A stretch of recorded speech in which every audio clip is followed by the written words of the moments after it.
Today I'm going to move this apple tree and go through all the important steps you need to think about. So first of all, I'm going to dig a hole where the tree is going to be moved to, and as you can see, I'm digging a square hole. If you dig a round hole, there's the chance that the roots will just wind their way around the hole. So I'm digging a square hole and roughing up the sides a bit to make sure that the roots can stretch out into the soil instead of just going around in a hole. And I'm digging quite deep to amend the soil beneath the roots. And as you can see, the soil becomes quite sandy once we get down a little bit.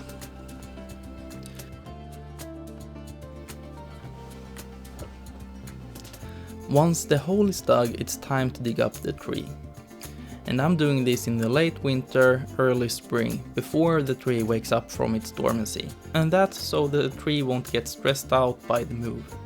And you can get away with damaging the roots a bit once it's dormant. If you do this once the tree is starting to sprout leaves and starting to set flowers, much of the energy that has been resting in the roots have been used up to start to sprout these leaves and getting the tree to wake up. So the tree will be much more susceptible to damages or stress during its awakening or when it's starting to sprout leaves and flowers. So I'm digging a circle around the tree with a spade, and I'm being careful not to dig too deep so I will not damage the roots. And when I've removed the grass, I'm using a fork to lift up the tree with the roots.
Now we have a hole and a tree, and I want to improve the soil around my tree as well. So I'm gathering some compost from my compost pile, and I also have some rabbit droppings that I will mix into it. And remember to be vigilant when you use droppings. When it comes to rabbit droppings, you can use them right away, but most other animal droppings will have to be composted or aged before you use them. Otherwise, they might be too full of nitrogen and too hot when they decompose and damage the roots of your tree.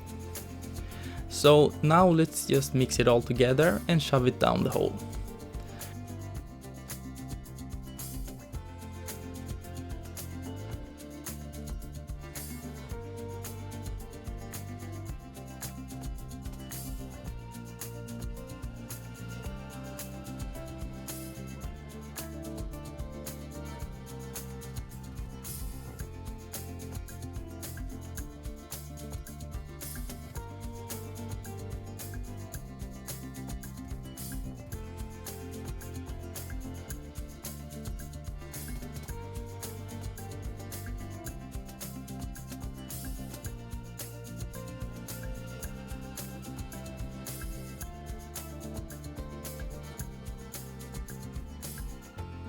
And I also put a pipe down here so I can water my tree from below later on.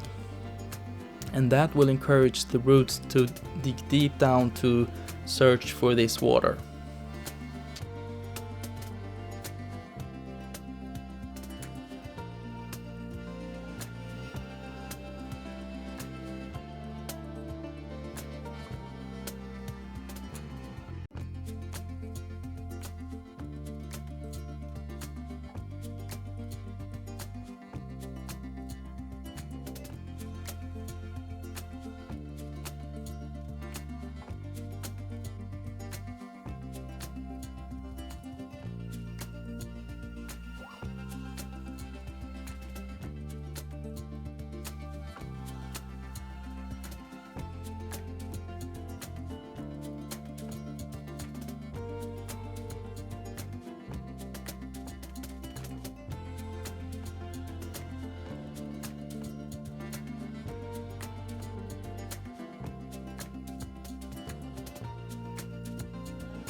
And as you can see, I'm making a little hill where the tree will stand on, and this will also direct the roots downward.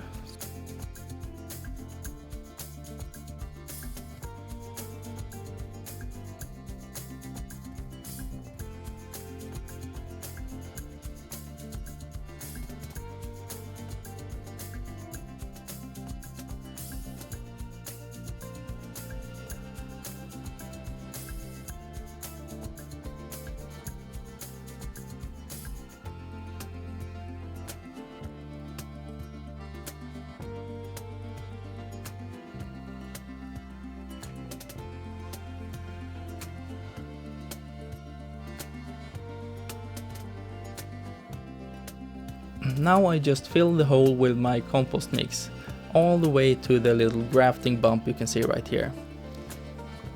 Most fruit trees will be grafted onto a different rootstock, and that is to control the size of the tree. And you can clearly see the grafting point, and you don't want to fill up the soil above this point.